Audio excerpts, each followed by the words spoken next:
মায়েরে খাবি চাইয়া থাকবি খানতে পারবি না, বেশি পাল পারিস না, পালাইবার জায়গা পাবি না।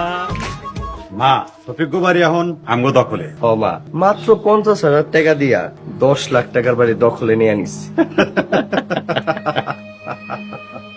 সবচাইতে বড় কথা, তেজি বউ আমাগো কাছে হারছে। আমি ডাকাত বংশের মেয়ে, ছোট বউরে যদি মারতে পারতাম তাহলে আরো বেশি ভালো লাগতো। আমার সরার বদলা আমি এখনো নিতে পারিনি। প্রথম যখন শুরু হয়েছে মাইল খেয়ে গ্রাম ছেড়ে পালাইবো। হ, ঠিকই কইছো। মেম্বার আর চেয়ারম্যান এই তেজি বউর এবার এই ক্যারাম সারাও করব। ওই তেজি বউ বাঘের লেজ দেখ কান চুলকাইছে, এইবার বুঝবো মজা। কে মজা বুঝবো, এটা সময় হলে টের পাইবা। সময় মতো তোর বই টের পাইছে আমরা কি জিনিস। তুই তোর বউর পক্ষ নিছিলি না? আমি আমার বউয়ের পক্ষ নেই, আমি সত্যের পক্ষ নিছিলাম। কই সত্যর জয় তো হইল না। হইব হইব, খুব শীঘ্রই হইব।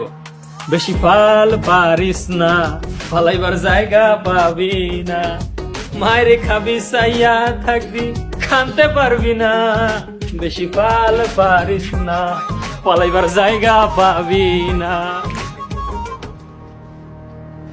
মা, ওই সুজনের ব্যবহার দেখছো? ওর বউ হাসছে তো সহ্য করতে পারতেছে। কিন্তু মা, ওর কথায় কিন্তু রহস্যর গন্ধ পাইতেছে।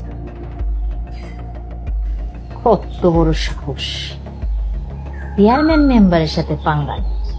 মা, আমাগো সাথেও পাঙ্গা নিছে, কয় ওই শফিক গোবারি নাকি আমাগো কাছ থেকে উদ্ধার করবো। আর এইটা কেমনে সম্ভব? ওই বাড়িতে আমার বোন নার্গিস আছে না?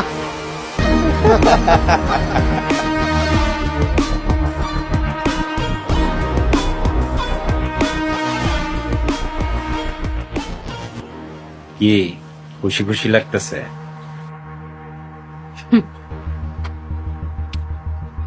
বাড়ি এখন আমার। এত আমার আমার কইরো না, যে কোনো সময় গুটি উল্টে যাইতে পারে। কি কইলি তুই? ওই কি কইলি? চরের কথা ভুলে গেছ? ভুলিনি, জীবনেও ভুলবো না, সারা জীবন মনে রাখবো।